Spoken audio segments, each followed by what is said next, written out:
अशहदु अन्ना मुहम्मदुर रसूलुल्लाह।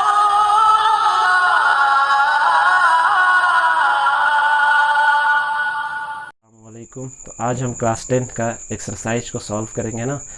Class 10th mathematics पहला chapter है, चैप्टर 1, और उसका एक्सरसाइज 1.1 है ना, real number. Chapter name real number है।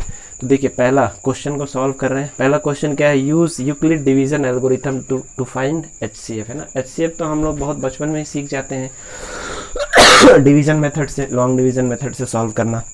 लेकिन यहाँ पे हमें लॉन्ग डिवीजन मेथड से नहीं बल्कि डिवीज़न एल्गोरिथम को यूज़ करना है। और कंसेप्ट वाले वीडियो में मैंने इसको डिस्कस किया है, समझाया भी है कि ये क्यों होता है। असल में तो यही होता है, और इसी के बिहाफ पे हमने जो रूल बनाया है वो हम लॉन्ग डिवीज़न मेथड का रूल बना लेते हैं।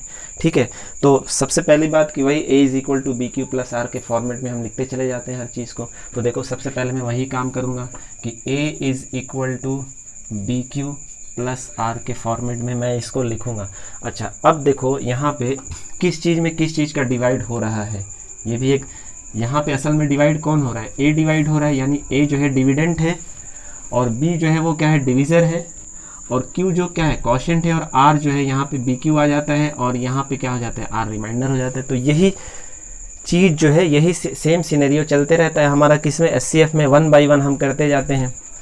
और इसमें हम एक एक स्टेप को ना इस फॉर्मेट में हम लिखने की कोशिश करेंगे, और लास्ट में जब 0 आ जाएगा तो हम बोलेंगे कि अब डिविजिबल हो गया। तो चलिए कौन इसमें से बड़ा कौन है, बड़ा 2 to 5 है, यानी वो अंदर रहेगा, और उसको हम 135 से डिवाइड करेंगे। देखते हैं। तो ये देखिए 2 to 5 = है ना, 135 को अगर मैं डिवाइड करूँगा 2 to 5 में तो कितनी बार डिवाइड होगा, ये हो जाएगा 1 टाइम। तो यानी 135 × 1 प्लस भाई जो रिमाइंडर होगा वो R के फॉर्म में आ जाएगा। देखिए A = B × Q + R। अब R कितना आएगा, तो 225 में अगर 135 आप घटाएंगे तो इधर 75 और इधर 30, तो ये हो जाएगा 110, ऐसा बनेगा, है ना। ये 110 जो है आपका रिमाइंडर आ जाएगा। अब अगली बार क्या करेंगे, ये कॉन्सेप्ट के लेक्चर में हमने समझा था, ये अगेन फिर से ये 135 कहाँ पे आएगा, ये 135 यहाँ पे आएगा। अब इस 135 को ही हम किससे डिवाइड करेंगे, 110 से डिवाइड करेंगे। देखें मैं चलो इसको पैरेलली ना इधर भी लॉन्ग डिवीज़न मेथड से भी मैं ले रहा हूँ। ओके, यहाँ पे एक मिस्टेक हो गया है, यहाँ पे 75, यहाँ पे 90 आएगा, है ना। चलो ये करके ऐसा देख लो, 225 - 135, 0, 12 में से 3 गया 9, है ना, तो ये हो जाएगा 90, यहाँ पे होगा। चलो देखो मैं साथ साथ अगर ऐसे करूँगा तो आपको समझ में नहीं आएगा, मैं लॉन्ग डिवीज़न मेथड को भी साथ में रखता हूँ ताकि कम से कम एक बार तो देख ले। हालांकि मैंने कई बार इसको बताया हुआ है। देखो 135 से मैं डिवाइड करता हूँ, तो 135 से 1 टाइम जाएगा, 135 यहाँ पे कितना जाएगा बेटा, 90। अब इसी 90 को हम क्या करते हैं भाई, फिर से एक बार ये 135 को यहाँ पे ले लेते हैं, है ना। अब देखो 135 डिवाइड हो रहा है, किससे डिवाइड हो रहा है, 90 से। तो ये कितनी बार जाएगा, ये फिर से 1 टाइम ही जाएगा। यहाँ पे कितना जाएगा, 5, और 13 में से 9 गया 4। ठीक है, तो चलो मैं वही काम करता हूँ। तो ये देखो 135 = क्या, 90 × 1 + 45, 135 आ जाएगा, है ना। 90 × 1 + 45, ठीक है बेटा। अच्छा, ये डिवीज़न एल्गोरिथम को हम फॉलो कर रहे हैं, A = BQ + R, जहाँ पे ये चीज़ हमें याद रखना है कि भाई B जो है R जो है वो किससे बड़ा होना चाहिए, ग्रेटर देन और इक्वल टू 0, और R से बड़ा कौन होगा, ये जो आपका डिवीज़र होता है ये किससे बड़ा होता है, रिमाइंडर से बड़ा होता है। डिवीज़र कौन है यहाँ पे, B है। तो ये कंडीशन फॉलो होना चाहिए। अगर ये कंडीशन फॉलो नहीं होगा तो हम डिवीज़न एल्गोरिथम से कोई रिजल्ट नहीं निकाल पाएंगे, है ना। तो चलिए देख रहे हैं, हर जगह आप ये चीज़ दिखेगा आपको। ये देखो 90 45 से बड़ा है, ये B है और ये R है, राइट। अब अगेन यहाँ पे जब 0 आ जाएगा तब हम स्टॉप हो जाएंगे कि भाई ठीक है ना, हमारा काम खत्म हो गया। अब मैं क्या करूँगा, अगेन देखो यहाँ पे 135 था, इसको यहाँ पे ले, तो ये 90 को फिर से क्या करूँगा, यहाँ पे ले लूँगा। चलो इसको मैं फिर से ये 45 मान लो यहाँ पे आ गया, तो ये क्या हो जाएगा, ये 90 यहाँ पे आएगा, और 45 × 2 ये क्या हो जाएगा 90, और ये ख़त्म। तो 45 × 2 + 0, यहाँ पे भी क्या करूँगा 45 × 2 + 0। अब देखो यहाँ पे जब 0 आ गया तो मैं यहाँ से वही कहानी फिर से दोहरा सकता हूँ। हालांकि ये 45 हमारा एचसीएफ आ गया और इधर से भी मेरा 45 एचसीएफ आ गया। मैं एक बात बोलता हूँ कि मैंने जब ट्राई किया तो 225 को 135 से डिवाइड करने की कोशिश की। मैंने ये देखा कि अगर जो है 225 135 से डिवाइड हो गया होता तो 135 ही 225 का फैक्टर होता सबसे बड़ा, और खुद का भी फैक्टर होता तो यही एचसीएफ आ जाता। और इस कंडीशन को लाने के लिए यहाँ पे क्या होना चाहिए था, 0, लेकिन यहाँ पे तो 0 आया नहीं। तो हमने क्या किया कि फिर देखते हैं कि भाई इस नंबर को और कौन डिवाइड कर सकता है, ये पूरा जो नंबर है इसको कौन डिवाइड कर सकता है। 2 टर्म है, एक टर्म ये है और एक टर्म ये है, तो या तो 135 डिवाइड करेगा या 90 डिवाइड करेगा या इन दोनों का फैक्टर डिवाइड करेगा। तो हमें छोटे फैक्टर की तरफ नहीं जाना है। तो अब हमने क्या किया कि ठीक है, मैं 135 को अब 90 से डिवाइड करने की कोशिश कर रहा हूँ इसी रिमाइंडर से, क्योंकि भाई इस नंबर को कौन डिवाइड कर सकता है, 135 डिवाइड करेगा या 90 डिवाइड करेगा। और ये नंबर क्या है, ये नंबर असल में 225 है। क्लियर। तो अब फिर से मैंने 135 को 90 से डिवाइड किया, डिवाइड तो नहीं हुआ, रिमाइंडर फिर से 45 आ गया। ओके, तो अब मैं फिर से क्या बोलूँगा कि भाई इस पूरे नंबर को, यानी ये पूरा नंबर क्या है 135 है, इस पूरे नंबर को कौन डिवाइड कर सकता है, या तो 90 डिवाइड कर सकता है पहला टर्म, या तो 45 डिवाइड कर सकता है। और इसके अलावा छोटे, इससे छोटे नंबर डिवाइड कर सकते हैं, लेकिन हमें छोटा फैक्टर तो नहीं चाहिए ना, हाईएस्ट एचसीएफ निकालना ना बेटा, हाईएस्ट कॉमन फैक्टर, बड़े से बड़ा फैक्टर। ठीक है, तो अब मैंने क्या किया कि ठीक है, मैं देखता हूं कि अब 90 को कौन डिवाइड करेगा।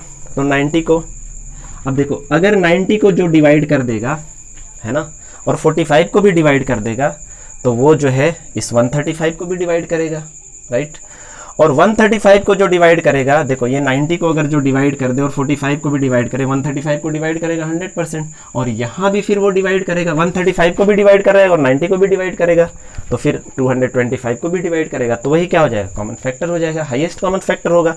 तो यहाँ पे मैंने इस 90 को उतारा। अब इस 90 को कौन डिवाइड कर रहा है, असल में 90 को डिवाइड नहीं कर रहा है, मुझे डिवाइड करना है इस पूरे नंबर को। तो इस पूरे नंबर को कौन डिवाइड कर रहा है, बड़ा से बड़ा नंबर 45। क्योंकि देखो अगर मैं इसको लिखता हूं ना बेटा, तो ये 90 प्लस 45 हो रहा है, और इसको डिवाइड करेगा कौन, 45, बड़ा से बड़ा नंबर 45 भी डिवाइड करेगा। 45 इसको भी डिवाइड कर दिया और इसको भी डिवाइड कर दिया। अलजेब्रा का रूल आपको मालूम है ना, सॉरी अर्थमेटिक का रूल। तो अब इसको जो है 45, यानी यही रिमाइंडर को हम बार बार क्यों ले रहे हैं यहाँ पे, इसी रिमाइंडर को हमने क्यों लिया, इसका एक रीज़न है ना। जो रीज़न ये है कि जो 90 को डिवाइड करे और 135 को डिवाइड करे तो इस नंबर को डिवाइड करेगा, जो 45 को भी डिवाइड करे और 90 को डिवाइड करे तो इस नंबर को डिवाइड करेगा, है ना। तो फाइनली यहाँ पे 90 को कौन डिवाइड करे, ये 45 डिवाइड कर रहा है, हमारा प्रॉब्लम सॉल्व हो गया। तो जो 45 को डिवाइड करेगा और 90 को भी डिवाइड करेगा वो इसको डिवाइड करेगा, और जो इसको डिवाइड करेगा वो इसको भी डिवाइड कर लेगा। देख लो यहाँ से, ये नंबर असल में तो यही है ना। तो यहाँ पे ये हमारा एचसीएफ क्या है बेटा, अच्छा यहाँ पे देखो a is equal to B Q plus 0। तो मैं बोल सकता हूँ ना कि ये जो b है ना, ये b a को पूरा पूरा डिवाइड कर रहा है कि नहीं कर रहा है, पूरा पूरा डिवाइड कर रहा है। कैसे, देख लो, मैं इसको हटा भी सकता हूँ, और b इज इक्वल टू क्या हो जाएगा, a अपॉन में q is equal to b। यहाँ पे a भी एक इंटीजर है, q भी एक इंटीजर है और b भी एक इंटीजर है, ठीक है ना। तो इंटीजर में इंटीजर का डिवाइड किया और इंटीजर ही आया, तो मैं क्या बोलूँगा कि ये a जो है इस न्यूमरेटर जो है डिनोमिनेटर से पूरा पूरा डिविजिबल है। तो ये हमारा एचसीएफ 45 आ गया, ठीक है यही। चलो अगला देख लेते हैं। अगला जो है हमारा क्वेश्चन नंबर 2, वो कौन सा 2 नंबर का है, वो जो है 196 एंड 3820। जो सेकंड क्वेश्चन है वो 196 एंड 3820। ये अब ये थोड़ा सा लंबा है, डिवाइड करने में आपको टाइम लग सकता है, नो प्रॉब्लम, आप लोग इसको कर सकते हो। चलो मैं ही कर देता हूँ, है ना। अगेन वही मेथड अपनाना है, लेकिन जब इसका लॉन्ग मेथड में आएंगे तो ये आपको एक प्रॉब्लम देने वाला है, क्योंकि ये लॉन्ग डिवीज़न जो है बहुत लंबा हो गया है। तो चलो कोई बात नहीं, पहले मैं इसको लॉन्ग डिवीज़न मेथड से ही सॉल्व करता हूँ, है ना। 3820 divided by what, divided by 196। अब देखो ये 3 डिजिट है, इधर भी 3 डिजिट, बेबी स्टेप है ना, छोटे छोटे बच्चों वाला। ये 3 डिजिट ही लूँगा इधर, कितनी बार जा सकता है बेटा, तो साफ साफ दिख रहा है कि 2 टाइम से ज़्यादा नहीं जा सकता है। 19 दूना के 38, हाँ 2 टाइम्स ही जाएगा। तो ये 2 टाइम्स चला गया, 2 6 जा 12, 1 आ गया, 2 9 जा 18। अच्छा 2 टाइम्स भी नहीं जाएगा ना, 38, 6 दूना के 12, 2 टाइम्स भी नहीं जाएगा, 1 टाइम ही जाएगा, 1 टाइम ही जाएगा, है ना। 196, ये 1 टाइम ही जाएगा तो माइनस कर देता हूँ। 12 में से 6 गया, 6 7 में से, तो ये 7 हो गया, 17 में से 9 गया तो 8 और यहाँ 186। तो अब आप बोलोगे कि सर एक काम करते हैं, इसको फटाफट ऐसे और इसको उधर, यहाँ पे आप मिस्टेक करोगे ना, ये नहीं करना है, क्योंकि वो तो हम तब कर रहे थे जब ये पूरा नंबर डिवाइड हो जा रहा था, तब अगला स्टेप ले रहे थे। अब ये नंबर पूरा डिवाइड ही नहीं हुआ है, तो जब तक ये डिवाइड नहीं होगा तब तक हम रिमाइंडर से अगेन डिवाइड नहीं करने वाले हैं। तो आगे का नंबर उतारते हैं यहाँ पे 2। अब कितनी बार जा सकता है, तो ये है 2 9 9 टाइम जा सकता है क्या, 9 टाइम, हाँ 9 चौके 54, 5 और 9 9 81 और 5 86, 8 आ गया, 9 1 जा 9 और ये, तो ये चला गया हमारा, कितने बार चला गया, 9 टाइम्स, है ना। तो अब माइनस कर लेता हूँ मैं, 12 में से 4 गया कितना होगा, 12 में से 4 गया 8, ये बार 5, 5 में से 15 में से 6 गया 9, ये ख़त्म, है ना, ये ख़त्म हो गया। अभी भी आप बोलेंगे कि सर अब ऐसा करते हैं, यहाँ पे ऐसा रख लेते हैं, ये 98 रिमाइंडर आ गया और ये 196 अंदर रख लेते हैं। नो, पूरा नंबर अभी डिवाइड हुआ ही नहीं है, अभी भी एक नंबर बच रहा है, क्या बच रहा है बेटा, वो हमारे पास 0 बच रहा है ना। तो अब इसको भी देखेंगे कि कितनी बार जा सकता है, तो ये जो है 5 टाइम जाना चाहिए, है ना। ये आप अंदाज़ा हो जाएगा जब आप इसको प्रैक्टिस से आता है ये सारी चीज़ें। तो 6 5 जा 33 कैरी हो गया, फिर 5 9 जा 45, 45 और 3 48, ठीक है, और 5 1 जा 5 और ये 4 9 हो जाएगा, है ना। तो अब ये पूरा कैरी हो गया, तो अब ये तो कैरी हो गया, हमें अगला स्टेप लेने की ज़रूरत ही नहीं पड़ी, है ना। देखो मैं इसको ऐसे ही लिख सकता हूँ, a is equal to this one is a, b into Q plus ये r, मैं लिख सकता हूँ। देखो a की जगह पे मैं क्या लिख लूँ, a की जगह पे मैं 38220 इज इक्वल टू b क्या ले लूँ 196, q क्या ले लूँ बेटा 195 प्लस 0। अब देखो ये एक नंबर है ऐसा, है ना, ये नंबर देखना, मैंने इसको division algorithm long division method से किया है, एक ही स्टेप में ख़त्म हो गया, ये एक ही स्टेप है, ठीक है। तो अब देखो यहाँ से मैं एक बात बोलता हूँ कि असल में मेरे पास ये 2 नंबर है, यानी यहाँ पे ये है और यहाँ पे ये है। इस नंबर को 196 को कौन डिवाइड करेगा, 196 तो डिवाइड करेगा ना, और 1 इसमें जो है, इसमें जो है इस पूरे नंबर को भी तो 196 डिवाइड कर देगा, आप देख लो, है ना। नहीं ये समझ में तो आ रहा है ना बेटा, 195 ये असल में कौन सा नंबर है, असल में ये नंबर है, इसको क्या 196 डिवाइड नहीं कर देगा, हाँ डिवाइड कर देगा। तो 196 को 196 तो डिवाइड कर ही रहा है और इसको भी डिवाइड कर रहा है, इसको मतलब इसको, तो 196 ही तो सबसे बड़ा फैक्टर हुआ ना, कॉमन। देखो मैं एक बात बोलता हूँ, 38220 है ना, इस कंसेप्ट को समझ लो ना अच्छे तरीके से। एक होता है क्वेश्चन सॉल्व कर लेना और एक होता है समझ जाना चीज़ों को। तो ये जो नंबर है मैं इसका फैक्टर लिख लेता हूँ 196 इंटू 195। अब देखो ये 196 भी इसका फैक्टर है और 195 भी इसका फैक्टर है, दोनों फैक्टर है ना बेटा, क्योंकि मल्टीप्लाई के फॉर्म में है तो दोनों फैक्टर है। अच्छा 196 का कौन फैक्टर है भाई, 196 का सबसे बड़ा फैक्टर तो 196 ही, और भी छोटे होंगे उससे हमें लेना देना नहीं है। तो सबसे बड़ा कॉमन फैक्टर, सब कॉमन फैक्टर ये आ गया और यही सबसे बड़ा भी होगा, तो ये सेफ आ गया हमारा, ठीक है, फर्स्ट स्टेप में ही। तो मैं इसको अगर डिवीजन एल्गोरिथम के हिसाब से लिखूंगा तो कैसे लिखूंगा, वेरी सिंपल, देखिए ऐसे मैंने लिख दिया, असल में तो मैंने लिख दिया, चलो यहाँ पे लिख लेता हूँ, है ना। 38220 is equal to 196 into 195 plus 0, तो यही तो हमारा आता है SCF। A is equal to B Q plus R, R जहाँ 0 हो जाए वही आपका, जहाँ पे R 0 होगा वहाँ पे का B जो क्या होगा वही B आपका SCF होगा, ठीक है। तो ये चलिए ये समझ में आया। अगला देखते हैं, अगला क्वेश्चन क्या कह रहा है हमसे। अगला भी ऐसा ही कुछ होगा, SCF निकालने के लिए बस बोला जा रहा है आपसे। ओके ओके ओके, अगला जो है वो है 867 and 225, 867 and 225, third number 867 and 225, ये 2 नंबर का हमें करना है। तो ठीक है, मैं इधर इसको लॉन्ग डिवीजन मेथड से एक तरफ करता हूँ, एक तरफ डिवीजन एल्गोरिथम से। तो 867 डिवाइडेड बाई 225 कितनी बार जा सकता है, 3 टाइम्स जाएगा, है ना, 4 टाइम्स नहीं जाएगा। 4 टाइम्स जाने के लिए इसको जो है 900 होना पड़ेगा, तो 3 टाइम चला जाएगा। 3 टाइम्स में 675 है ना, छोटी छोटी चीज़ें हैं। ये हो गया 2, ये हो गया 16 में से 7 गया 9, और यही ये 9, और यहाँ 7 बचा, 7 में से 6 गया 1। अब देखो, अब आप बोलेंगे कि सर अब यहाँ पे मैं डायरेक्ट ऐसे कर सकता हूँ। क्यों कर सकता हूँ ऐसा? पिछले क्वेश्चन में नहीं किया था, क्योंकि पिछला क्वेश्चन अभी पूरा का पूरा ये अंदर वाला डिवाइड नहीं हुआ था, यहाँ पे डिवाइड हो गया। अब मैं इसको 2 to 5 को उतार देता हूँ, 2 to 5 को उतार देता हूँ। कितनी बार जाएगा? साफ साफ दिख रहा है कि 1 टाइम ही तो जाने वाला है ना। 5 में से 2 गया 3, और ये जो है 3 आ जाएगा। 12 में से 9 गया 3, और ये 3 आ गया, है ना।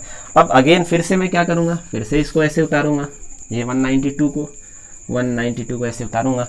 कितनी बार जाना चाहिए? तो ये 3 6 18 6 टाइम, 3 6 18 5 टाइम, 6 टाइम नहीं जा पाएगा, है ना, 5 टाइम ही जाएगा। तो 3 5 जा 15, 3 5 जा 15, ये 165। 12 में से 5 गया 7, 8 में से 6 गया 2, अब ये 27। अब देखो फिर अब इसको मैं जो है यहाँ पे ले लेता हूँ, इस 27 को मैं यहाँ पे ले लेता हूँ, और 33 को कहाँ पे ले लूँगा बेटा? यहाँ पे। कितनी बार जाएगा? एक ही बार तो जाएगा, और कितना आ जाएगा? ये आ जाएगा 6। अब देखो ये काफ़ी लंबा चल रहा है ना, तो हमें डिवीजन एल्गोरिथम में भी कितने स्टेप, देखो 1 स्टेप 2 3 4 5वें में आ गए, है ना। तो यहाँ पे फिर ये 27 आ जाएगा, तो 6 चौके 24 ये आ गया। यहाँ पे क्या आया? 3, और फाइनली अब जाके ये कंप्लीट हो गया, ख़त्म कहानी। 3 2 जा 6, ये आ गया हमारा 0। तो जहाँ पे 0 आएगा यही क्या है हमारा? बी है ना, तो ये बी हमारा। तो यहाँ पे आंसर जो है वो तो 3 आ गया, लेकिन असल में तो ये तरीका हमें नहीं अपनाना है। मैंने सिर्फ इसलिए बताया ताकि आपको समझ में आए। अब इसी स्टेप को मैं 1 by 1 डिवीज़न एल्गोरिथम के फॉर्म में लिख देता हूँ, ठीक है ना बेटा, ताकि हमें एक, चूँकि इस तरह से प्रैक्टिस नहीं है आपको, फटाफट आप नहीं कर पाएंगे। तो चलिए पहला स्टेप क्या कहते हैं? a is equal to B Q plus r. A हमारा क्या होगा? 8 8 6 7 is equal to what? B q. तो यहाँ पे 2 2 5 इंटू 3 प्लस में ये आएगा 192। अब अगले स्टेप में क्या लेंगे? इसको ले लेंगे, है ना।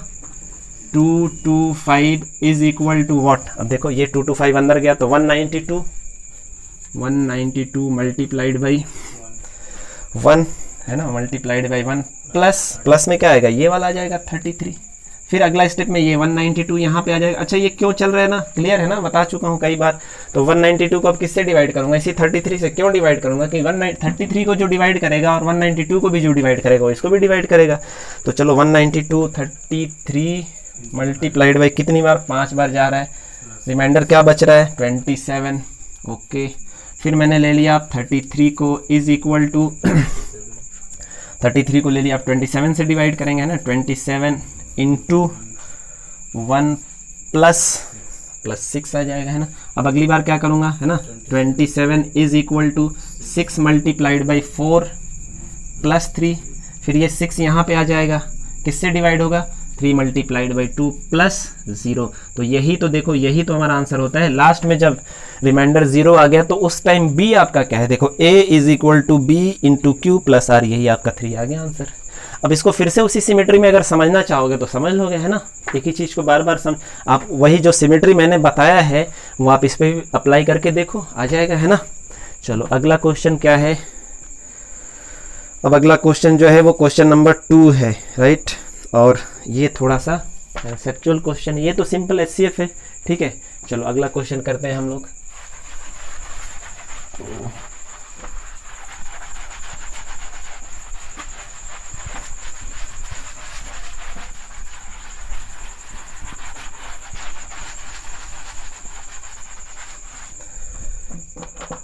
ठीक है, अगला क्वेश्चन देखो क्या दिया हुआ है। Show that any positive integer, है ना, क्वेश्चन नंबर 2। और इसमें ये कहा गया है कि मैं पूरा नहीं लिखूंगा। Show any positive odd integer, ठीक है ना बेटा। इंटीजर स्पेलिंग में अगर मिस्टेक हो तो उसको जो है आप थोड़ा सा इग्नोर कर सकते हैं। Positive integer is of form of, किस फॉर्म में लिखना है इसको? 6 प्लस 1, देखो इस फॉर्म में 6 प्लस 1, उसके बाद 6 प्लस 3 उसके बाद 6q + 5 के फॉर्म में लिखना है आपको, ठीक है। इसको हमें शो करना है वेयर q इज, जहाँ पे q is some integer, q जो है ना वो सम इंटीजर है, इंटीजर है, NTE। q जो है क्या है बेटा, यहाँ पे जो q है वो क्या है, इंटीजर है। तो इंटीजर में इंटीजर का मल्टीप्लाई और इंटीजर का एडिशन, तो ये तीनों जो नंबर बनने वाले हैं वो क्या बनने वाले हैं, वो इंटीजर ही बनने वाले हैं, ठीक है। अब चलो इसको समझते हैं हम लोग कि ये पॉजिटिव ऑड इंटीजर को हमें इस फॉर्मेट में शो करना है। आपको मैंने पहले ही बताया था, है ना, कंसेप्ट वाले लेक्चर में, कि किसी भी ऑड नंबर को हम किस फॉर्मेट में लिखेंगे, 2q + 1। इवन को किस नंबर में लिख सकते हैं, इस फॉर्मेट में लिखेंगे ना, q का कुछ भी वैल्यू ले लो, कुछ भी वैल्यू, ये जो नंबर आएगा, देखो यहाँ पे q इज एनी इंटीजर, तो ये कुछ भी नंबर होगा 2 से डिविजिबल है कि नहीं है, जब 2 से डिविजिबल है तो इवन नंबर है। अच्छा, इवन में ही अगर 1 ऐड कर देता हूँ तो क्या बन जाता है, ऑड। अब देखो ये 2 से डिविजिबल नहीं है, तो किसी भी पॉजिटिव ऑड इंटीजर को मैं इस फॉर्मेट में लिख सकता हूँ ना, तो मैं इस सारे नंबर को इस फॉर्मेट में लाने की कोशिश करूंगा। चलो मैं q हटा देता हूँ, आप कंफ्यूज होंगे, मैं a लिख देता हूँ, और a भी क्या होगा, कोई इंटीजर होगा, ठीक है ना। तो चलो मैं इसी फॉर्मेट में लाने की कोशिश करूंगा इसको, और कुछ नहीं करना है, सिंपल है ना। तो यहाँ पे देखते हैं 6q + 1 को देखते हैं, 6q + 1, क्या मैं इसको देखो इस फॉर्मेट में लाना है बस। तो देखो यहाँ पे 2 × a है, ठीक है ना, तो किसी तरह से मैं 2 को कॉमन निकालने की कोशिश करूंगा, ठीक है, यहाँ पे, और फिर प्लस 1 ऐड हो जाए, तो देखो यहाँ पे साफ साफ दिख रहा है कि 6q को मैं ऐसे लिख सकता हूँ क्या, 2 × 3q + 1, ऐसा लिख सकता हूँ क्या बेटा इस नंबर को, हाँ लिख सकते हैं, क्योंकि 2 हमारा टारगेट है, 2 को हमने बाहर निकाल लिया। अब मैं क्या करूँगा, देखो उस फॉर्मेट में आ गया, सिंपली खत्म कहानी, है ना। तो ये देखो इस फॉर्मेट में आ गया, 2 × 3q + 1, जहाँ पे 3q किसके बराबर है, 3q जो है a के बराबर हो गया। तो यहाँ पे मैं इसको लिख सकता हूँ कि 2 × ये a + 1 आ गया ना उस फॉर्मेट में। तो हमने दिखा दिया, इस ऑड नंबर को हमने, पॉजिटिव ऑड इंटीजर को हमने इस फॉर्मेट में हमने रख दिया कि नहीं रख दिया। ये जो एक नंबर है हमारा, ये क्या है, ये ऑड इंटीजर के फॉर्म में आ गया। ऑड इंटीजर हमेशा इस फॉर्मेट में होता है, हमने देखो ला दिया इसको। अगर देखो a इंटीजर है तो ये 3q भी क्या होगा, इंटीजर ही तो होगा, q भी इंटीजर ही माना है और a भी हमने क्या माना है, इंटीजर। तो मैं यहाँ पे लिख सकता हूँ कि यहाँ पे जो होगा 3q किसके बराबर होगा, a के बराबर होगा। चलो आगे देख लेते हैं ना, अगला क्वेश्चन क्या है, 6q + 5, 6q + 5।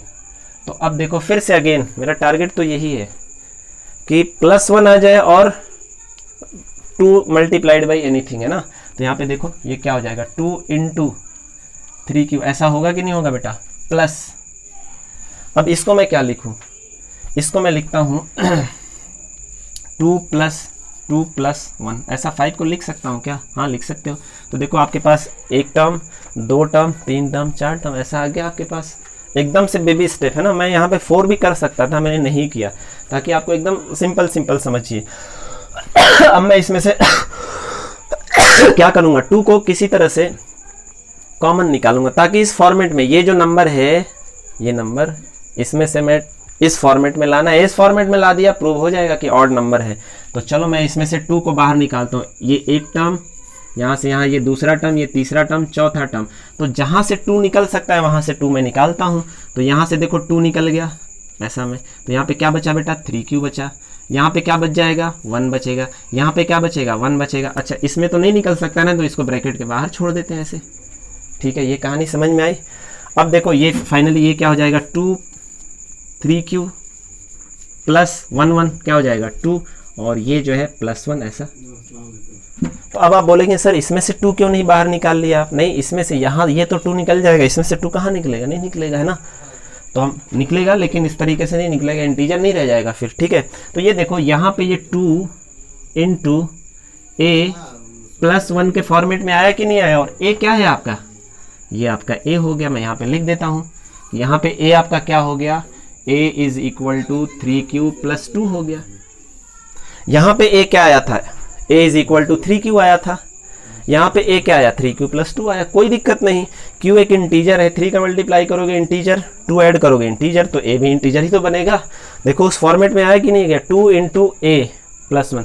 भाई किसी भी इंटीजर में जब 2 का मल्टीप्लाई करोगे, ये क्या बन गया, ये इवन नंबर बना, 1 ऐड करोगे ऑड। मैंने किस नंबर को लिखा है, इसी नंबर को तो इस फॉर्मेट में लिख दिया, आ गया हमारा, प्रूव हो गया। ठीक है, चलो अगला देख लेते हैं। वो किधर गया हमारा 6 + 5 को ले लिया था क्या? अच्छा इसको छोड़ दिया क्या मैंने? हाँ इसको छोड़ दिया। ठीक है चलो इसको ले लेते हैं, आप इसको ले लेते हैं, देख लो। तो ये हमारा ये कर लिया और ये कर लिया, इसको छोड़ दिए थे। चलो इसको ले लेते हैं 6 + 3। तो इसको अगेन वही क्वेश्चन है ना, 2 देखो 2 को कॉमन निकालना है किसी तरह, इसमें से निकल जाएगा क्या 2? हाँ निकल जाएगा, बहुत बढ़िया से निकलेगा। 2 × 3 आगे +3 को कैसे करूँ, इसमें तो 2 कॉमन नहीं निकलेगा, तो मैं इसको ऐसे कर लेता हूँ 2 + 1 लिख लूँगा, है ना। अब देखो 3 टर्म, 1 टर्म 2 टर्म 3 टर्म, ठीक है। तो क्या करेंगे, इसको कॉमन निकालिए जहाँ से 2 निकल सकता है, क्योंकि भाई इस फॉर्मेट में लाना है, 2 × a के फॉर्मेट में लाना है आपको, ये मजबूरी है आपकी। तो 2, ये 2 आपका बाहर निकला, यहाँ पे क्या बच गया 3q प्लस ये प्लस, यहाँ पे क्या बचेगा बेटा 1 बचेगा, और +1 बाहर वाला भी तो 1 लिखेंगे ना, कि नहीं लिखेंगे, ये बाहर वाला भी 1। तो ये देखो 2 × ये क्या बना a + 1, ये आया नहीं उसी फॉर्मेट में। अब यहाँ पे a का वैल्यू क्या हो गया, यहाँ पे a का वैल्यू जो है 3q + 1 हो गया। वेरी सिंपल, a = 3q + 1, ये ऐसा आ गया हमारा, आ गया उस फॉर्मेट में। ठीक है ना, आया समझ में। चलो अब अगला क्वेश्चन देख लेते हैं, पहले थोड़ा सा मैं इसको रब कर दूं। ठीक है, पहले देख लेते हैं अगला क्वेश्चन क्या है हमारा। अगला जो क्वेश्चन है 1 मिनट, वो है, हाँ चलो उसको लिखना पड़ेगा।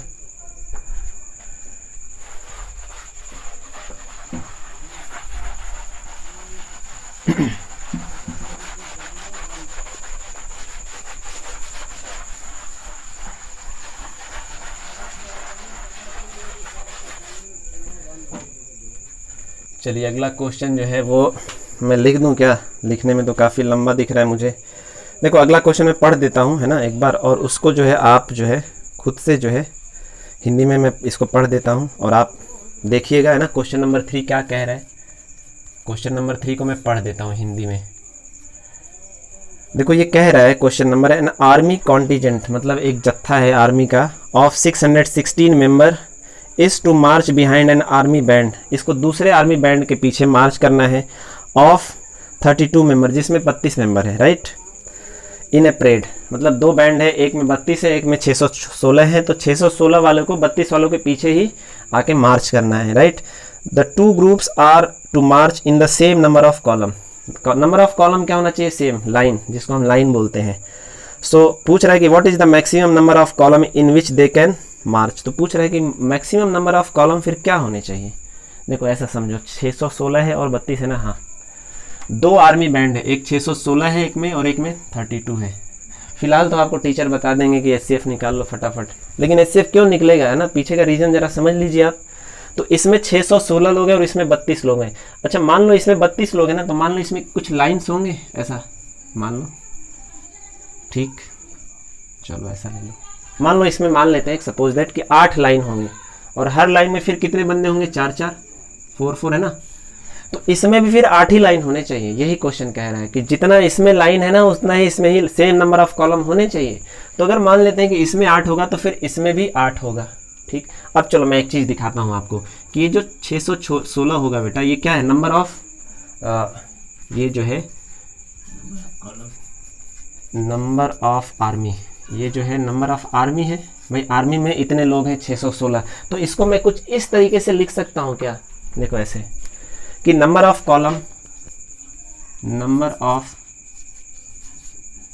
कॉलम मल्टीप्लाइड बाई भाई जितने कॉलम होंगे, मान लो ये 8 कॉलम है ना, और हर एक कॉलम में अगर 4 4 लोग होंगे तो 8 चौके 32, सिंपल, ये जो है ना सिंपल कैलकुलेशन है। तो यहाँ पे क्या लिखूँ भाई, नंबर ऑफ कॉलम और number of army in 1 column या पर कॉलम, जो भी आप लिख लो, है ना, सिंपल सी बात है कि नहीं है। तो इसमें हमें ये पता करना है कि नंबर ऑफ कॉलम को, जितने भी नंबर ऑफ कॉलम होंगे, अगर एक कॉलम में जितनी आर्मी है मल्टीप्लाई कर दूंगा तो ये आ जाएगा। हमें नहीं पता है कितने कॉलम है और एक कॉलम में कितने लोग हैं। उसी तरह से 32 वाला भी तो ऐसे ही होगा, होगा या नहीं होगा, इसमें भी वही काम होगा, number of column into number of army in one column. ठीक है, देखो क्वेश्चन बहुत सिंपल है, एचसीएफ कर लोगे आ जाएगा आंसर, लेकिन जरा समझ लो है ना कब एचसीएफ होता है, कब एलसीएम निकालना पड़ता है, रीजन क्या है, लॉजिक क्या है इसके पीछे। क्वेश्चन क्या कह रहा है कि नंबर ऑफ कॉलम दोनों का सेम होना चाहिए। अगर इसका 8 कॉलम है तो इसका भी 8, तो ये दोनों का नंबर ऑफ कॉलम क्या होना चाहिए बेटा, ये बताओ, ये दोनों सेम होना चाहिए कि नहीं होना चाहिए। अच्छा, किसी भी नंबर को दो नंबरों के मल्टीप्लाई के फॉर्म में लिखते हो तो ये नंबर ऑफ कॉलम जो भी होगा ये 616 का क्या होगा, फैक्टर होगा। और ये जो नंबर ऑफ और आर्मी इन वन कॉलम है ये भी क्या होगा, ये भी फैक्टर होगा। तो फिर ये क्या होगा, ये भी इधर जो भी आएगा नंबर वो भी फैक्टर और ये भी फैक्टर, क्योंकि ये दोनों क्या होना चाहिए, सेम होना चाहिए, ये बात याद रखिए। और ज़्यादा से ज़्यादा बोला है maximum number of column same होना चाहिए और मैक्सिमम नंबर ऑफ कॉलम। तो देखो मैं एक काम करता हूँ, थोड़ा सा आपको समझाता हूँ। मैं 8 को ना ऐसे भी लिख सकता हूँ 4 × 2 या 8 × 1 ऐसे भी लिख सकता हूँ। तो 8 × 1 लिखने का मतलब कि अगर मैंने इसको इस वाले को मैक्सिमम कर दिया तो ये क्या हो जाएगा, मिनिमम हो जाएगा। ठीक है, या फिर कोई इसको 1 × 8 भी लिख सकता है, इसको मिनिमम कर दिया तो ये मैक्सिमम हो गया। ठीक है, तो देखो जाहिर सी बात है कि अगर मैं इसको मैक्सिमम कर दूंगा और इसको भी मैक्सिमम कर दूंगा तो ये दोनों अपने आप में मिनिमम हो जाएंगे, इनको तो मुझे लेना ही नहीं है। ये दोनों फैक्टर होंगे ना इन दोनों का, और क्या होंगे, हाईएस्ट फैक्टर होंगे, बड़े से बड़ा फैक्टर, इसका भी बड़े से बड़ा फैक्टर, और दोनों क्या होगा, कॉमन, क्योंकि नंबर ऑफ कॉलम और इसका नंबर ऑफ कॉलम क्या होना चाहिए, सेम होना चाहिए। तो ये दोनों चीज क्या होगा, एक जैसा होना चाहिए। तो अब कौन सा लॉजिक लगना चाहिए, एचसीएफ की एलसीएम, एचसीएफ का लॉजिक लगना चाहिए। भाई देखो ये भी फैक्टर है, ये हाईएस्ट फैक्टर है और ये भी हाईएस्ट फैक्टर है, और ये दोनों क्या होने चाहिए, ये भी हाईएस्ट फैक्टर है और ये भी हाईएस्ट फैक्टर है, और ये दोनों क्या होने चाहिए, सेम, एक जैसा, इक्वल। तो common factor, highest common factor, तो क्या निकाल लेना चाहिए, एचसीएफ निकाल लेना चाहिए। निकाल लो आप एचसीएफ, है ना। चलो फटाफट निकाल लेते हैं। 616, अब जरूरी नहीं है कि इसको डिवीज़न एल्गोरिथम से ही किया जाए, जिस तरह से आसान हो। 32 कितनी बार जाएगा ये, भाई 2 डिजिट को ही लेंगे ना हम, तो 2 बार तो नहीं जा सकता है, 1 टाइम ही जाएगा। तो ये जो हो जाएगा 32, 11 में से 2 गया 9 और 5 में से 3 गया 2। लेकिन अभी भी ये ऐसा नहीं करेंगे, ये 6 को भी उतारेंगे ना, पहले पूरा पूरा डिवाइड करेंगे। अब कितनी बार जाएगा, 9 × 27, हाँ 9 टाइम चला जाएगा, तो 9 × 27 और 9 × 18, 298 हो जाएगा। 9 × 18, 1 कैरी हुआ, 9 × 27 और 1 28, सही जा रहा हूँ ना मैं, हाँ सही है। 16 में से 8 गया 8, 16 में से 8 गया 8, ये हो गया 0, यानी 8 आ गया। अब मैं इसको लूँगा यहाँ से यहाँ, अब ये क्या हो जाएगा, यहाँ पे आ जाएगा 32, ये कितना हो जाएगा, 8 4 जा 32। तो ये ख़त्म हुआ कहानी इसकी। तो आपका एचसीएफ क्या आया, आपका एचसीएफ आया 8, यानी ये नंबर ऑफ कॉलम। अब मैं इसको दिखा देता हूँ आपको करके, देखो ये हो गया 8 और ये भी क्या हो गया 8। तो फिर ये क्या होगा, ये जो है फिर ये क्या होगा, नंबर ऑफ और आर्मी। तो ये हो जाएगा 8 6, इसको डिवाइड कर लीजिए आप, 616 में जो है 8 का डिवाइड कर लेंगे तो 8 6 48, 8 7 56, 8 7 56, ये हो जाएगा 5 और 8 7 56, यानी ये हो जाएगा 77 और ये क्या हो जाएगा, ये 4 हो जाएगा। अब देखो जरा सोचो, है ना, नंबर ऑफ कॉलम में 8 बनाऊंगा इसमें, तो एक कॉलम में कितने लोग आएंगे, 77। जब मल्टीप्लाई करूंगा तो इतने आर्मी आ जाएंगे। इसमें भी 8 ही कॉलम बनाऊंगा तो नंबर ऑफ आर्मी एक कॉलम में कितना आएगा, 4। अब मैं देखो इसका अगर फैक्टराइजेशन करूंगा और इसका फैक्टराइजेशन करूंगा तो 8 जो है वो दोनों में कॉमन फैक्टर आएगा और यही 8 जो है हाईएस्ट कॉमन फैक्टर भी होगा। देखो 77 का और मैं ज़्यादा से ज़्यादा कर सकता हूँ, तो क्या कर सकता हूँ, 11 × 7 करूँगा और 4 का करूँगा तो क्या करूँगा, 2 × 2। और इधर समझ में आ रहा है बात, ये 2 × 2 × 2 होगा, ये जो होगा 2 × 2 × 2 होगा और ये भी क्या होगा 2 × 2 × 2। भाई इसको और इसको मल्टीप्लाई करोगे ये नंबर आ जाएगा ना, और इसको मल्टीप्लाई करोगे तो ये नंबर आएगा ना। तो कॉमन क्या निकला आपका, यही निकला ना। तो इसीलिए तो एचसीएफ निकाल रहे हैं हम। तो एचसीएफ क्यों निकाल रहे हैं समझ में आया आपको, बहुत डिटेल में मैंने समझा दिया। तो आपका नंबर ऑफ कॉलम क्या आ जाएगा बेटा, 8 आ जाएगा। अब देखो ऐसे 1 2 3 4 5 6 7 8, 4 4 तो कौन से चले गए, ये जो है 32 वाले ख़त्म हो गए। अब 616 वाले अगर आएंगे तो वो कितने कितने जाएंगे, 77 77 77 77 77 77 77 लगते जाएंगे पीछे पीछे, है ना। ये 8 कॉलम बना के 4 4 खड़े हैं, इनके पीछे 77 77 77 ऐसे खड़े हो जाएंगे। समझ में आया कि एचसीएफ क्यों लिया जा रहा है। चलो आगे बढ़ते हैं हम लोग, है ना। अगला क्वेश्चन देखना पड़ेगा क्या है। तो देखो ये क्वेश्चन वैसे सॉल्व करने के लिए बहुत इजी है, लेकिन कंसेप्ट को समझना आपको बहुत ज़रूरी है, क्योंकि आप 6-7 में नहीं पढ़ रहे, आप पढ़ रहे हैं क्लास 10th में, है ना। तो असल में HCF क्लास 10th की चीज़ नहीं है, कंसेप्ट को समझना ज़रूरी है आपके लिए। नेक्स्ट, और हमारे पास 2 क्वेश्चन बच गया है ना, फटाफट कर लेते हैं इसको भी। देखिए अगला जो क्वेश्चन है वो कह रहा है, क्या कह रहा है, हाँ क्वेश्चन नंबर 4। क्वेश्चन नंबर 4 ये कह रहा है कि यूक्लिड डिवीजन लेमा को ही रिप्रेजेंट करते हुए show the square of any positive integer. So square of any positive odd integer, odd integer. देखो ये पॉजिटिव का साइन लगा दिया है मैंने, प्लस भी लगा सकता हूँ, है ना, इतना लिखने में टाइम लग रहा है। Positive odd integer is either of, is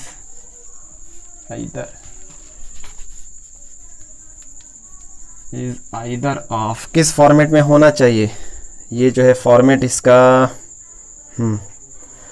3m और 3m+1, 3m या 3m+1 इस फॉर्मेट में होना चाहिए, ठीक है ना। Square of any positive integer, positive odd integer is either, या तो इस फॉर्मेट में हो या तो इस फॉर्मेट में हो। ये बात समझ में आ गई आपको। तो चलिए इसको हम सॉल्व करेंगे, है ना। तो अगेन जो है हमारा, ये देखते हैं, किसी भी पॉजिटिव इंटीजर का आप ऑड इंटीजर का स्क्वायर करोगे तो या तो इस फॉर्मेट में होना चाहिए या तो इस फॉर्मेट में। एक कंडीशन और दिया है, where m is equal to what, any integer. m कोई भी इंटीजर हो सकता है, integer positive number, sorry n जो है ना पॉजिटिव, ये जो है पॉजिटिव इंटीजर, ये याद रखिएगा। ये पूरे चैप्टर में जो हम पढ़ रहे हैं ना बेटा, नेगेटिव इंटीजर के बारे में नहीं पढ़ रहे हैं, पॉजिटिव नंबर, पॉजिटिव इंटीजर यानी आपका रियल नेचुरल नंबर के बारे में पढ़ेंगे बेसिकली, या होल नंबर समझ लो जिस। चलो तो अब ऐसा करते हैं कि देखो ये 3m के फॉर्मेट में है। अब ऑड इंटीजर देख लो, एक बार पढ़ लीजिए आप question. Show square of any positive odd integer is either form of this one and this one, where m is any integer, जहाँ पे m क्या होगा, कोई इंटीजर होगा, ठीक है। तो देखो ये उसी फॉर्मेट में आ गया, 3m+0, 3m+1, ठीक है। तो मैं क्या करता हूँ, चूंकि 3 दिया हुआ है ना, तो मैं 3 से ही रखूँगा, इसको मैं लिखूँगा 3q+0, 3q+1 और 3q+2। 3q+3 तो नहीं लिख सकता हूँ ना मैं, चूंकि यहाँ पे 3 है इसलिए मैंने 3 लिया, है ना। अब देखो मैं कोई भी नंबर को इससे आगे 3q+3 नहीं लिख सकता हूँ। अब ये कोई भी नंबर होने दीजिए, है ना, कोई भी नंबर होगा बेटा, ये ऑड नंबर ही बनने वाला है, ये याद रख लीजिए ना। ये मत समझिए कि इवन नंबर बनने वाला है, नहीं, यहाँ पे आप रख के देख लो, q का कोई भी वैल्यू रखोगे ये ऑड नंबर ही बनने वाला है, ठीक है। तो चलिए करते हैं हम लोग, है ना। हाँ, तो अब जो है इसका क्या करना है, स्क्वायर करना है। तो अगर स्क्वायर करेंगे हम तो 3q का स्क्वायर करते हैं, 0 को हटा देते हैं ना, 3q का स्क्वायर करते हैं। 3q का स्क्वायर करेंगे तो ये हो जाएगा 9q²। अब 9q² को या तो इस फॉर्मेट में लिखो या तो इस फॉर्मेट में लिखो। चलो देख लेते हैं किस फॉर्मेट में आ रहा है ये 9q² जो है ये 3 × 3q² के फॉर्मेट में आ रहा है कि नहीं आ रहा है। तो ये देखो 3 × m।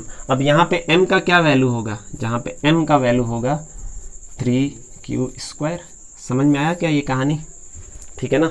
अब देखो ये जो है ये नंबर, इस नंबर का स्क्वायर इस फॉर्मेट में आया कि नहीं आया, इस फॉर्मेट में नहीं आया, हो सकता है इन दोनों में से किसी एक का आएगा, या तो इसमें या तो इसमें। अब चलो इसको देख लेते हैं बेटा, इसको, ये वाले को 3q+1। तो चलो 3q+1 का स्क्वायर कर लेते हैं। आपको मालूम है ना ये सॉरी यहाँ पे q छूट गया, 3q+1 तो होल स्क्वायर है, तो a+b का होल स्क्वायर है सिंपली। तो क्या हो जाएगा भाई, 9q² होगा, a का स्क्वायर प्लस 2 × a × b होता है, 2 × a × b, तो क्या हो जाएगा 6q होगा ना। अब इतनी तो बताने की ज़रूरत नहीं, और 1 का स्क्वायर करूँगा तो 1 ही आएगा।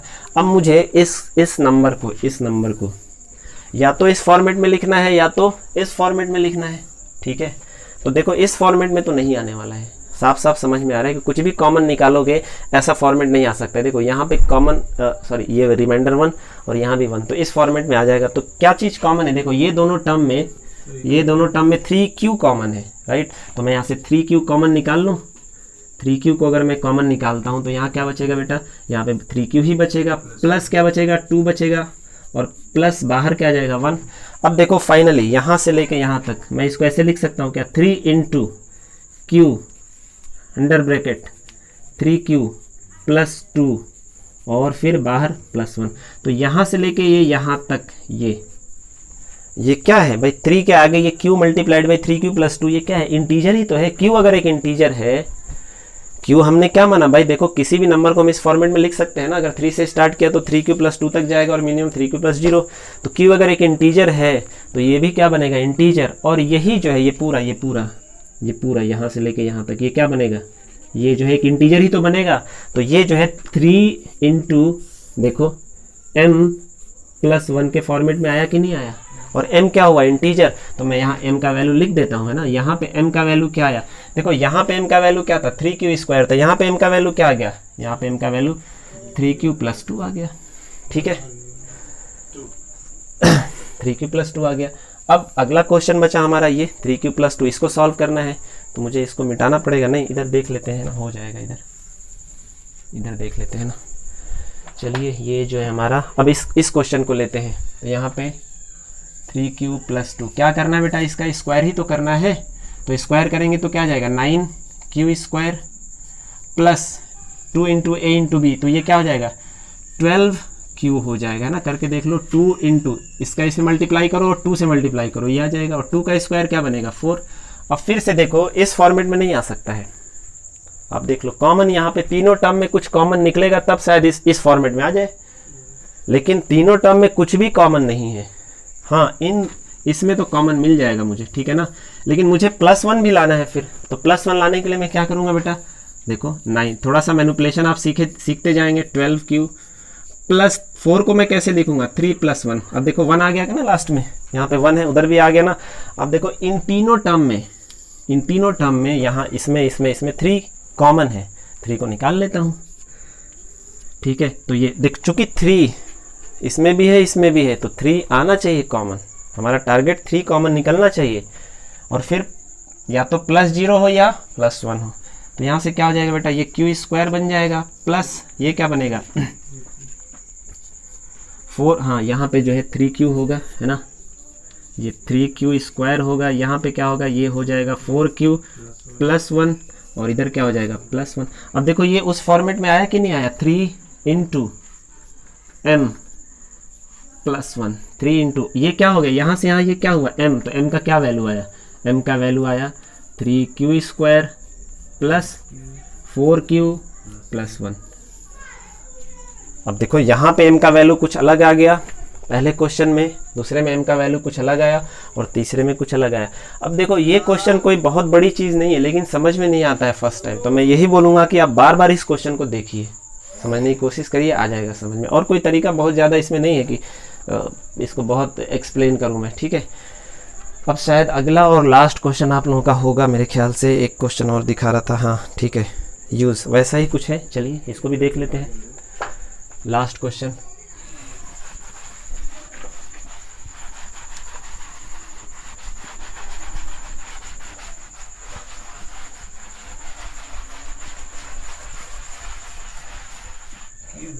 ये क्या है, इसमें use Euclid division lemma to show that cube of any positive integer, है ना। इसमें स्क्वायर की जगह पे मैं क्या लिख देता हूँ, सिर्फ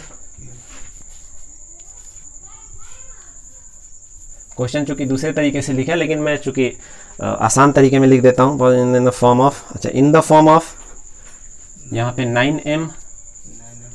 9m प्लस 1 और 9m प्लस 8। अब बहुत अच्छे से आप लोग समझ लीजिए कि वही चीज़ है, सेम वही चीज़ है। यहाँ का नंबर बदल गया है, किस फॉर्म में दिखाना है वो बदल गया, और जो स्क्वायर था वो किस चीज़ में बदल गया है, वो क्यूब में बदल गया है, ठीक है।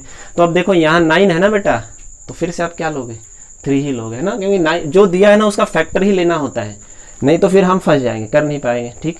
वहाँ पे 3 दिया था, 3m और 3m+1, तो हमने 3 का फैक्टर 3 ही लिया। 9 का फैक्टर क्या होगा, 3 होगा, तो हम इसको फिर ऐसे लिखेंगे कि जो नंबर होगा या तो वो 3a+0 होगा, या चलो मैं इसको 3q ले लेता हूँ, है ना, 3q+0 लिख सकता हूँ, क्योंकि भाई ये अगर 3 होगा तो 3q+0, 3q+1 और 3q+2 इतने फॉर्मेट में लिख सकता हूँ। अब आप पूछेंगे कि सर आपने 3 ही क्यों लिया, 4 क्यों नहीं लिया, क्वेश्चन बनता है ये, इसलिए क्वेश्चन बनता है। तो मैं बोलूँगा आपको कि देखो यहाँ पे 9 है, मैं अगर 4 ले लूँगा ना, तो अगर मैं सॉल्व करने की कोशिश करूँगा तो ये 9 का फैक्टर 4 नहीं होता है, तो जब मैं फैक्टर लूँगा और उसी को मल्टीप्लाई करूँगा तो 9 के फॉर्मेट में आएगा, ठीक है ना। ये रीज़न है कि मैं 3 ले रहा हूँ। अब 3 अगर लूँगा तो फिर यहाँ पे 0 1 2 3q+3 तो नहीं ले सकता हूँ, तो चलो 1 by 1 मैं जो है, अब ये थोड़ा लंबा है, इसका क्या देखना है, क्यूब करके देखना है। तो देखो 1 by 1 का मैं क्यूब करता हूँ, इसका क्यूब करूंगा ना तो या तो इस फॉर्मेट में आएगा, या तो इस फॉर्मेट में आएगा, या तो इस फॉर्मेट में आएगा। क्वेश्चन ऑलरेडी बोल रहा है ना, और चूंकि है भी, है ना, इसके पीछे लॉजिक है, तो चलो देख लेते हैं। 3q का क्या करें बेटा, क्यूब कर लेते हैं, ठीक है। तो इसका जब क्यूब आप करेंगे तो क्या आ जाएगा, 27 क्यू पे क्यूब लग जाएगा, क्यू पे क्यूब लग गया है ना। अब इसको कैसे आपको दिखाना है, इसको दिखा देना है किस फॉर्मेट में। अब देखो किस फॉर्मेट में ये बनते हुए दिखाई दे रहा है, इस फॉर्मेट में तो कभी नहीं आ सकता है, इस फॉर्मेट में भी कभी नहीं आ सकता है, ठीक है ना, क्योंकि इस फॉर्मेट में आने के लिए 8 से डिवाइड होना पड़ेगा, और इसमें तो वैसे ही नहीं डिवाइड हो रहा है, इस फॉर्मेट में आ जाएगा, क्योंकि कॉमन फैक्टर इसमें और इसमें कुछ नहीं, इसमें कुछ नहीं कॉमन फैक्टर, इसमें फर्स्ट एक ही टर्म में आएगा। तो इसको देखो कैसे भाई, 9 निकालना है ना आपको, तो 9 × 3 27 हो गया, और क्यू पे क्या लगा दोगे, क्यू, ये तो ये आ गया कि नहीं आ गया, ये देखो ये 9, ये जो बना हमारा 9 × ये 3q क्या बन गया, m बन गया। तो 9m के फॉर्मेट में आया कि नहीं आया, तो यहाँ पे मैं m का वैल्यू लिख देता हूँ कि यहाँ पे m का जो वैल्यू हुआ वो 3q² बना। ये बात समझ में आई, हाँ, यहाँ पे क्यूब रहेगा। चलिए अब दूसरा ले लें क्वेश्चन, ये दूसरा ले लेते हैं। तो ये क्या चीज़ है बेटा, ये जो है 3q+1 के फॉर्मेट में है। अब यहाँ पे क्यूब लगाना है, तो a+b का क्यूब, पहले तो चलो यहाँ पे थोड़ा देख लो आप लोग कि a+b का होल क्यूब क्या होता है। तो यहाँ पे a³ लिखेंगे प्लस 3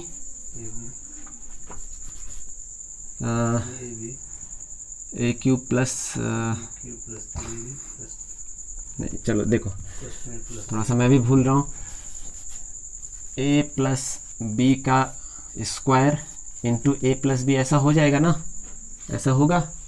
तो फिर a+b का होल क्यूब क्या होता है, a+b का होल क्यूब जो होता है वो a² plus 2ab plus b², एकदम बेबी स्टेप से आ रहा हूँ, और फिर इसको मल्टीप्लाई किससे करूँगा, a+b से करूँगा। अब कर लो 1 by 1 एक एक टर्म में, a² में करेंगे तो क्या आएगा, a का a² में करेंगे a³ आएगा, है ना, a³ आ गया। फिर इसमें करेंगे तो क्या आएगा 2a²b, फिर इसका इसमें करेंगे तो क्या आएगा प्लस ab²। अब आगे ले लेते हैं प्लस, अब b में आ जाते हैं तो आ जाएगा a²b plus 2ab² plus b³ अब देखो कुछ टर्म आपस में जुड़ने वाले हैं, a³ a²b और कहाँ पे है, a²b यहाँ पे है, तो 3a²b आया कि नहीं आया, 3a²b। फिर ab² कहाँ पे, abs 1ab² 2ab², तो ये भी क्या हो जाएगा 3ab² प्लस b³। ठीक है, ये चीज़ आप समझ, चलो हम पॉलिनोमियल जब पढ़ेंगे ना तो इसको समझेंगे ना, ये सारी चीज़ें आप बाइनोमियल थ्योरम में आपको बहुत अच्छे से समझ में आ जाएगा। कितना भी बड़ा पावर 7 दिया हो 8 दिया हो, कुछ फटाफट आप तुरंत देखते ही कर डालोगे, है ना। तो ये तो चलो आपको इस तरह से, अब a-b का भी दिया रहेगा तो ऐसे ही कर लेंगे आप, है ना। अब देखो इसको यहाँ पे अगर कॉमन भी निकालते हो तो इसमें और इसमें कुछ कॉमन निकलेगा। क्या कॉमन निकलेगा बेटा, 3ab और a+b ऐसा कॉमन निकलेगा। और यहाँ पे अब माइनस जब होगा ना तो देखो सब जगह क्या होगा, माइनस होगा। a माइनस, ये क्या है a+b का होल क्यूब है, अगर a-b का होल क्यूब होता तो यहाँ भी माइनस, यहाँ भी माइनस और यहाँ भी माइनस, ठीक है ना। चलो तो चूंकि ये हमने समझ, चलो इसको रहने दो। अब इसको करते हैं हम लोग, है ना। तो देख लीजिए नीचे से करते हैं ना। क्या कर देंगे, इसका क्यूब कर लिया जाए, इसका क्यूब करेंगे तो थोड़ा सा नीचे ले लेते हैं ना, 27 क्यूब पे क्यूब आ जाएगा, a का क्यूब हो गया प्लस, ये देखो सिंपल सा फॉर्मेट ले लो, है ना, यही वाला 3 ए क्या है 3 3 जा 9, 3 इंटू ए इंटू बी। तो चलो मैं 3 इंटू 3q इंटू बी क्या है आपका b1 है, मैं ऐसे ही ले लेता हूँ ताकि आपको पहले तो समझ में आ जाए। उसके बाद a प्लस बी, तो a प्लस बी क्या है 3q प्लस 1 है, 3q प्लस 1 और फिर क्या है 1 का क्यूब करेंगे तो क्या आएगा 1 ही आएगा, है ना। अब इसको सॉल्व करिए फिर से, तो देखिए यहाँ पे 27 q का क्यूब आ जाएगा प्लस ये क्या आ जाएगा 9q, है ना, और फिर यहाँ पे 3q प्लस 1 और फिर प्लस 1। चूँकि इससे काम नहीं चलेगा, है ना, हमें इसको पूरा ब्रेक करना पड़ेगा ताकि हम किसी फॉर्मेट में ला सकें। हाँ ठीक है, लेकिन करने की ज़रूरत नहीं है ना, ये तो फिर हमें यहीं से मिल जाएगा। अगर उस तरह से करेंगे तो और लेंदी होगा भाई, इसको इससे मल्टीप्लाई करेंगे और इसको इससे मल्टीप्लाई करेंगे, तो इधर से फिर लेंदी करें और फिर लेंदी को फिर से सॉल्व करें, तो इससे अच्छा है कि आप इधर से ही सॉल्व कर लो। अब देखो इसको या तो मुझे इस फॉर्मेट में लाना है, या तो इस फॉर्मेट में लाना है, या तो इस फॉर्मेट में लाना है। देखो साफ साफ समझ में आ रहा है कि 8 तो नहीं आने वाला है, क्योंकि 8 कॉमन नहीं दिख रहा है कहीं भी, ठीक है ना बेटा। 9 3 27 और हाँ ये नहीं हो पाएगा, ये भी नहीं हो पाएगा, क्योंकि देख लो, है ना, 1 जो है ये 1 बच रहा है। तो इसी फॉर्मेट में हमें समझ में आ रहा है, तो चलो कोई बात नहीं, हम कॉमन निकालते हैं। बस क्या कॉमन निकालेंगे 9 कॉमन निकालेंगे, बस जिस फॉर्मेट में आ जाएगा उस फॉर्मेट में मान लिया जाएगा। तो देखो एक टर्म तो ये है हमारे पास, दूसरा टर्म क्या है यहाँ से लेके यहाँ तक, और तीसरा टर्म क्या है यहाँ से लेके यहाँ तक। तीनों टर्म में कॉमन क्या है कुछ नहीं है, तो 2 टर्म में जो कॉमन मिल रहा है उसी को निकाल ले कम से कम। तो इन 2 टर्म में कॉमन क्या मिल रहा है आपको दिख रहा है कुछ, इसमें कॉमन जो है मिल रहा है हमको 9, मुझे करना पड़ेगा नहीं तो आपको समझ में नहीं आएगा। इसमें कॉमन मिल रहा है 27 क्यू स्क्वायर। चलो मैं इसको करूँगा, नहीं तो आप देखते हैं ना, नहीं तो फंस जाएंगे आप लोग। ये क्या हो जाएगा 27 नहीं 27 और क्यू स्क्वायर हो जाएगा प्लस 9q प्लस 1, है ना। अब आप समझ पाएंगे, है ना। तो चलिए इसको मैं मिटा देता हूँ, इसको मिटा दिया जाए। अब इसको देखो आप, इसमें क्या क्या कॉमन निकाल रहे हो आप लोग। ये चूंकि q है, क्या क्या कॉमन निकल रहा है देखो, इन तीनों टर्म में कुछ नहीं, इसमें कॉमन निकल रहा है। क्या कॉमन निकल रहा है 9q कॉमन निकल रहा है, ठीक है ना। तो 9q को बाहर निकाल लें हम लोग। चलो यहाँ पे 9q को मैं बाहर निकाल लेता हूँ, 9q। तो इसमें क्या बचेगा बेटा, इसमें 3q स्क्वायर आ जाएगा, है ना, 3q स्क्वायर प्लस इसमें क्या आ जाएगा 3q आ जाएगा, सिर्फ ओनली 3q प्लस 9q का पूरा 9q आपने बाहर ही निकाल लिया। तो यहाँ पे क्या बचेगा 1 और यहाँ पे क्या आ गया प्लस 1। तो अब देखो ये जो चीज़ है इसको क्या मैं ऐसे लिख सकता हूँ क्या, 9 into Q 3q square plus 3q plus 1 और ये ऐसा। तो यहाँ से लेके यहाँ तक ये चीज़ क्या है बेटा 9 इंटू एम प्लस 1। आ गया कि नहीं आ गया। m क्या होना चाहिए देखो, यहाँ भी जो है ना एक चीज़ मैं लिखना भूल गया, m is equal to some integer. कोई भी इंटीजर ले सकते हो आप, इंटीजर है some integer, any some integer, है ना, पॉजिटिव इंटीजर। देखो फिर भूल गया मैं, पॉजिटिव सम इंटीजर। तो ये देखो आ गया कि नहीं आ गया उस फॉर्मेट में। तो यहाँ पे m का वैल्यू क्या आया है, m का वैल्यू q है ना, 3q square plus 3q plus 1। ये समझ में आया।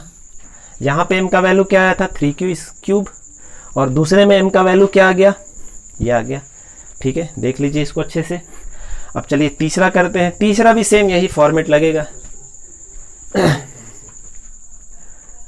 ठीक है ना। 9 is equal to 9 multiplied by m plus 1। तो m का वैल्यू क्या है, m का ये वैल्यू आ गया, ठीक है ना, समझ में आया। कहाँ पे आपको समझ में नहीं आ रहा है ये स्टेप, ये m इज इक्वल टू देखो 9 इंटू एम प्लस 1 के फॉर्मेट में आ गया ना ये चीज़। तो m का वैल्यू क्या हुआ, ये m का जो वैल्यू है यही तो होगा, यही हमने लिख दिया m का वैल्यू। ठीक है, क्लियर। अच्छा आगे बढ़ते हैं, आगे इसको मिटाना पड़ेगा मुझे।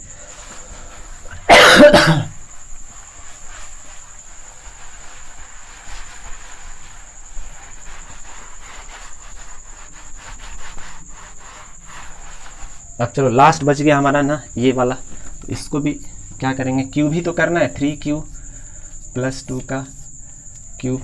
तो अब फटाफट कर लें हम लोग। अब तो आपको a प्लस बी का होल क्यूब पता चल गया है ना।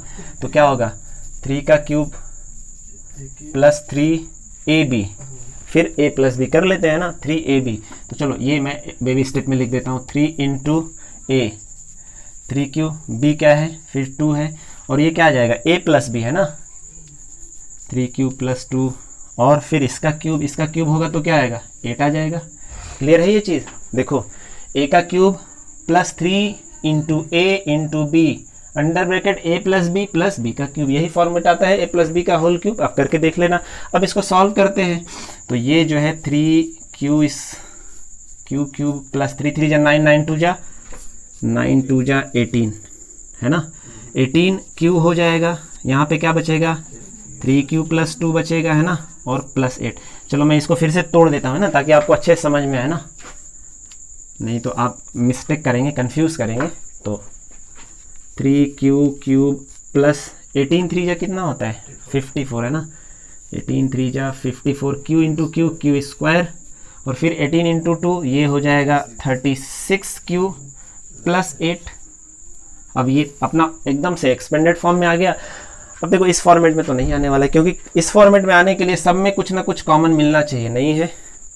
इसमें 2 मिल गया, तो इसमें भी 2 मिल गया, इसमें 2 नहीं मिलेगा, है ना, समझ में आ रहा है। इसमें भी नहीं आएगा, क्यों, क्योंकि आप देख लो यहाँ पे 1 नहीं है, इसमें समझ में आ रहा है कि मिलने वाला, यहाँ भी लास्ट में 8, और यहाँ हाँ इसमें कुछ कॉमन मिल जाए फिर, तो इसमें कॉमन मिल रहा है। देखो सबसे 3 सब में कॉमन मिल रहा है, 3 क्यू बल्कि कॉमन मिल रहा है ना भाई, 3 से ये भी डिवाइड होगा, ये भी डिवाइड होगा, ये भी, और क्यू सब में है, तो मैं क्या करता हूँ, 3 क्यू को मैं बाहर निकालता हूँ। ठीक है बेटा, इसमें क्या बचेगा, 3 क्यू स्क्वायर बचेगा, ठीक है ना। हाँ इसमें जो है सिर्फ क्यू स्क्वायर बचेगा, प्लस 18 क्यू हो जाएगा यहाँ पे, है ना, 18 क्यू प्लस ओनली 12 और प्लस 8। तो अब देखो ये किस फॉर्मेट में आया, 9m प्लस 8 के फॉर्मेट में आना चाहिए ना। तो फिर हमें कहीं पे गलती हुआ है, देखो यहाँ पे गलती हुआ है ना, यहाँ पे 27 रहेगा, तो यहाँ पे गलती होने की वजह से हमारा इस फॉर्मेट में नहीं आ पाया, कोई बात नहीं, है ना, 27, तो यहाँ भी क्या हो जाएगा, यहाँ भी 27 हो जाएगा। ठीक है, अब तो हर जगह वही रहेगा, यहाँ भी जो है 27 हो गया, और यहाँ जो 27 होगा तो यहाँ पे क्या हो जाएगा, 9 हो जाएगा। तो मैं किसको बाहर निकालूँ, मुझे 9 को बाहर निकालना है बेसिकली, है ना। तो चलो मैं 3 को, ये पूरा का पूरा ही गलत हो जाएगा, मुझे असल में तो 9 को बाहर निकालना है। तो यहाँ से क्या हो जाएगा, 9 अगर बाहर निकलेगा तो यहाँ पे क्या बचेगा, यहाँ पे 3 क्यू, मैं 9 क्यू को बाहर निकालूंगा, है ना, मैं असल में 9 क्यू को बाहर निकालूंगा, 9 क्यू, तो यहाँ पे बचेगा 3 क्यू स्क्वायर प्लस यहाँ पे 6 क्यू बच जाएगा, प्लस 4। तो अब देखो ये 9, ये हो गया 9 into Q, 3 Q square plus 6 Q plus 4 plus 8। तो आपको दिख रहा है ये किस फॉर्मेट में आ गया, 9 इंटू, ये पूरा का पूरा क्या हुआ, m, ये जो है यहाँ से लेके यहाँ तक ये क्या हुआ, m, 9 इंटू एम प्लस 8। तो यहाँ पे अब m का क्या वैल्यू आया, यहाँ पे जो है m का वैल्यू आया वो हो गया q, 3 Q square plus 6 Q plus 4, है ना बेटा, यही होगा ना m का वैल्यू, देख लो। तो आ गया ना, इस फॉर्मेट में भी आ गया, इस फॉर्मेट में भी आ गया, इस फॉर्मेट में भी आ गया। ठीक है, समझ में आया। तो ये हमारा एक्सरसाइज कंप्लीट हुआ, किसका, 1.1 का, है ना। नेक्स्ट वीडियो में हम लोग बनाएंगे 1.2 का। उससे पहले आप लोग खुद से एग्जाम्पल सॉल्व करने की कोशिश करिए। देखो सबसे जो ज़रूरी चीज़ है कि वो आप खुद से सॉल्व करने की कोशिश करिए, है ना। अगर इसको देख के सॉल्व करोगे ना तो सीखोगे नहीं। तो मैं चाहता हूँ कि आप लोग जो कंसेप्ट वाला वीडियो है वो बहुत बार जितनी बार देख सकते हो देखो, और अपने आप में कॉन्फिडेंस पैदा करो कि हम कॉन्सेप्ट को समझ चुके हैं, अब क्वेश्चन हम खुद से करेंगे। क्वेश्चन को अटेम्प्ट करने की कोशिश करिए।